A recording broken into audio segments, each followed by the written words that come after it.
Well, 6 years on from their wedding, was Meghan Markle the worst thing that could have happened to Prince Harry? That was the topic of my Take at 10. The opinions are coming in thick and fast. gbnews.com/your say.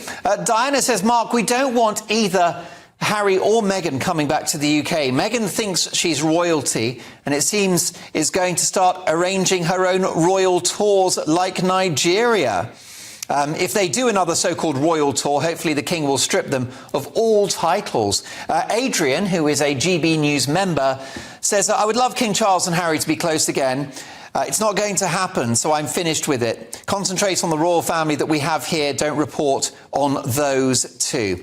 We'll get to more of your opinions very shortly.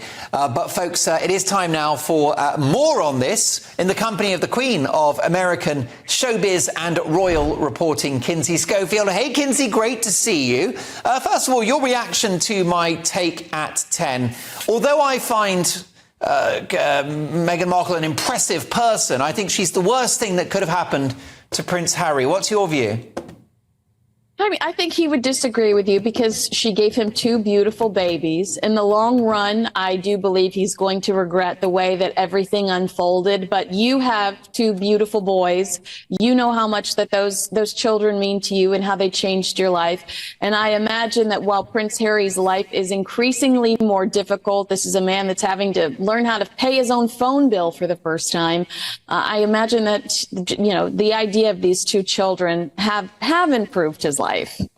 Well, I think that's a very fair point. As I mentioned in the Take at 10, the kids are the priority.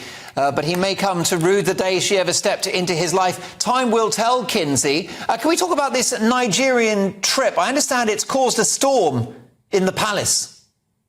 I mean, well, where do we begin? Well, Mark, where do we even begin? There's a new article. This is from the Daily Beast, and it's titled Harry and Meghan Playing Rival Royals is Palace Nightmare. And they're exploring just the diplomatic issues associated with Harry and Meghan's rogue royal pursuits. One former courtier telling the publication overseas visits might look like jollies, but they are actually a matter of foreign policy. They are all about promoting the UK and building diplomatic and UK relations, trade alliances, and that's on behalf of the government itself.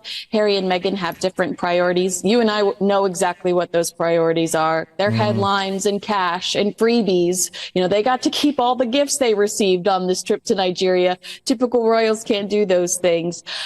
And another report, this is coming from Tom Quinn to the Mirror, saying that the king is absolutely furious over this, the angriest anyone has ever seen them. Although my sources are telling me the diplomatic argument is very valid, but the palace expects the government to step in to deal with that, to shut them down. And we kind of saw that with people coming out saying they are not representing the UK.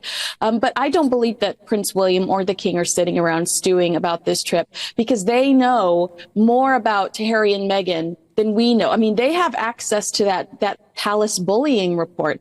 And it's my understanding that they think that the more the Sussexes put themselves out there, the more the world is going to see them for who they truly are. And it's, you know, a ticking time bomb. You're going to get more of these online, or you're going to get more of these allegations of bullying. Meghan's going to continue to show up late for appearances or dress inappropriately, and the world will see them for who they truly are. Let's talk now about controversy around their Nigerian host. Tell me more. Wow, this is another example of why the royal family is like, okay, guys, good luck. Prince Harry and Meghan were welcomed to Nigeria by a fugitive wanted in the United States over a $20 million money laundering scheme. You cannot make this up. According to the Daily Mail, Dr. Alan Inyima was among a small group of people who greeted H&M when they landed in Nigeria, and he's the founder and the CEO of Air Peace. It's a Nigerian carrier that the Sussexes actually used on their 3-day tour. Now, this individual is the subject of a U.S. federal indictment filed back in November 2019. He's charged with bank fraud and money laundering. He moved more than $20 million from Nigeria through the United States, some of his bank accounts in Atlanta. It involved the scheme, false documents based on purchases of airplanes. CNN reports that he allegedly used the laundered money to buy Lexuses, Rolls Royces, Mercedes, designer goods, Louis Vuitton, Prada. He's apparently been deported from the U.S. twice. He denies those allegations, but it looks like Harry and Meghan are endorsing him by associating with him. And that is what the type of stuff the palace would have helped them avoid. Yes, and I hear that Prince Andrew is very keen to meet this chap. Listen, let's talk about a musical icon. Don McLean, a great singer-songwriter, of course, famous for many hits, including American Pie. And he's pretty concerned by some of Prince Harry's comments in his book, Spare. What's the story? Well, I mean, I think the general takeaway from this, he's defending Elvis, which I can get behind that. But I think the general takeaway is McLean saying that Prince Harry just doesn't get America. And he's probably right. All we've seen Prince Harry do since he's moved over here is try to change it, and those efforts have been unwelcome.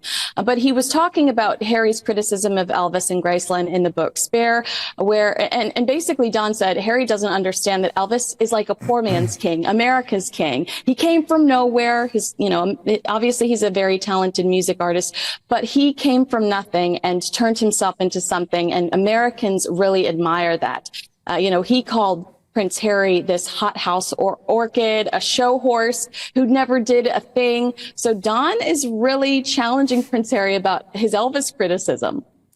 Last but not least, Jennifer Lopez and Ben Affleck. Is there trouble in paradise?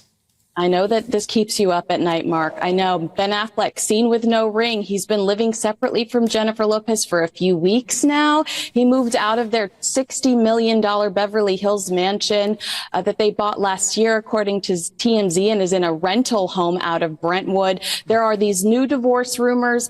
Jennifer Lopez's $20 million money, like completely ego-driven Amazon movies, they blew up in her face, critically totally panned. And then she's having to cancel a lot of concert dates because she's not moving a lot of tickets. So it's a tough time for Jennifer Lopez, and I hope that they don't break up. I like this couple. I tolerate them. Well, definitely. They're both very attractive. Let's hope they can make some babies and make the world a more beautiful place. Kinsey, you make Mark Dolan tonight a more beautiful place. We'll see you in a week's time. My thanks to Kinsey Schofield. Check out her brilliant podcast, To Die For Daily, and her website of the same name.